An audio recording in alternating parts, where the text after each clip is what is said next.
วันที่31ตุลา2025ที่ห้องประชุมใหญ่ของแขวงอัตตปือได้จัดพิธีโฮมทรงนุ่มเฉลิมฉลองวันแห่งศาสตร์ต้านยาเสพติดครบรอบ24ปีคือวันที่12ตุลา2015 12ตุลา2025โดยการเป็นเกียรติขหวมของฐานพลโทวันทองกอมณีเจ้าแขวงอัตตปือมีการนำพังรัดขันแขวงเมืองพร้อมด้วยพนักงานรัฐกรนักเรียนนักศึกษาเข้าร่วมในพิธีฐานพลโทวันทองกอมณีได้กล่าวต่อพิธีว่ายาเสพติดเป็นปัญหาใหญ่ระดับโลกที่บรรดาประเทศต่างๆได้ให้ความสำคัญและเอาใจใส่หัวมือกันต้านสกัดการควบคุมและแก้ไของค์การสหประชาชาติได้กำหนดการกระทำผิดเกี่ยวกับยาเสพติดเป็นหนึ่งในปัญหาอาชญากรรมสากลสำหรับในประเทศลาวเฮาเว้าร่วมเฉพาะอยู่ในแขวงอัตตปือพวมประเสริฐหนากับภัยคมขู่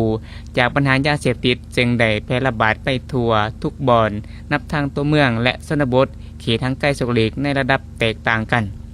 ปัญหายาเสพติดได้กลายเป็นหนึ่งในปัญหาปรากฏการณ์อย่าถอทางสังคมการระบาดของยาเสพติดได้เป็น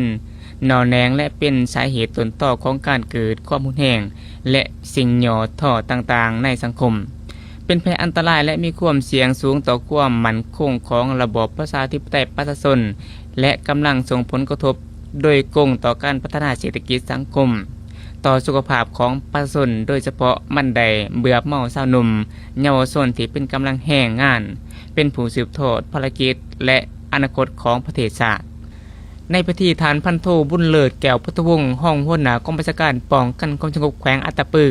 ยังได้รายงานให้หูว่าแต่ปี2023หา2025แผนกสกัดกั้นและต้านยาเสพติดห้องตำรวจกองบัญชาการป้องกันความสงบแขวง